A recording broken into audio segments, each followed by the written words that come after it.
screen flickered as a man typed his story into the computer. His mind went racing, and so was his heart. He wanted the world to know, as soon as possible, what he had discovered.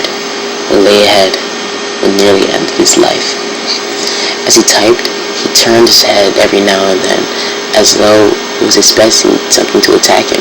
His paranoia kept getting the best of him as he turned in a frantic movement to only see the darkness of his room.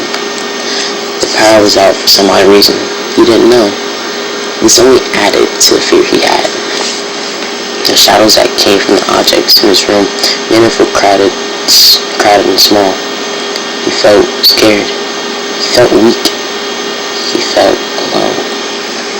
A loud bang came from the hallway of his house. The sound of metal pots and pans clanging together flew to his ears. He started to type faster and more frantically, so people could be aware of his thing. It was in vain. He had finished the first few paragraphs, but his fear got the best of him, and he could not continue. Instead, he hid in the darkest part of his room, covered, hoping, praying that this thing didn't find him. He saw what it had done to the others. He knew that it would happen to him too.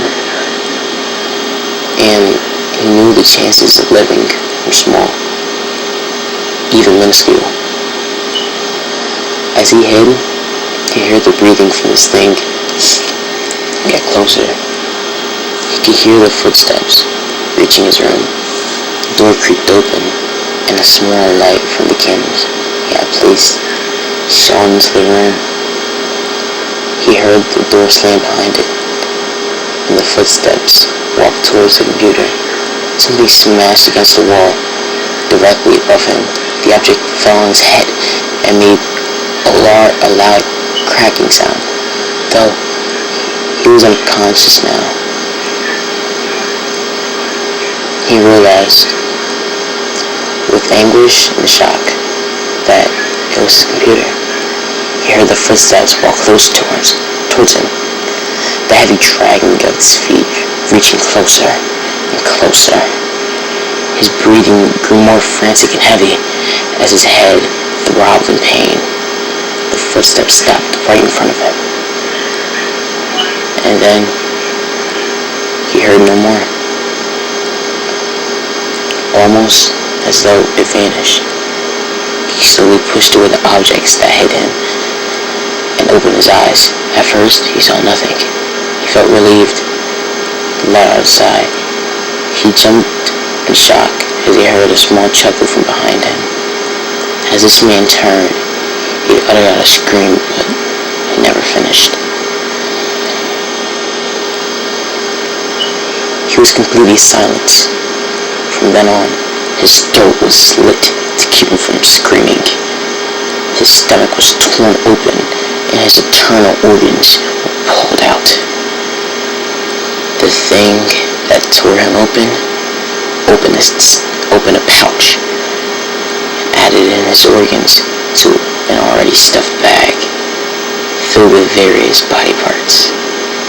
Before the man passed out, the thing stomped on his head with his ugly foot. His skull was smashed into bits. One of the quickest deaths it had ever done. The next morning, there was no trace of him. No blood. No body parts. Not even the broken computers. He had simply vanished. I witnessed his events from my house next door. And I know that soon it will come for me. It comes for anyone that knows of it. To the next person that reads about him. To the next person that reads this story. To the next person that reads this. You. Good luck, my friend.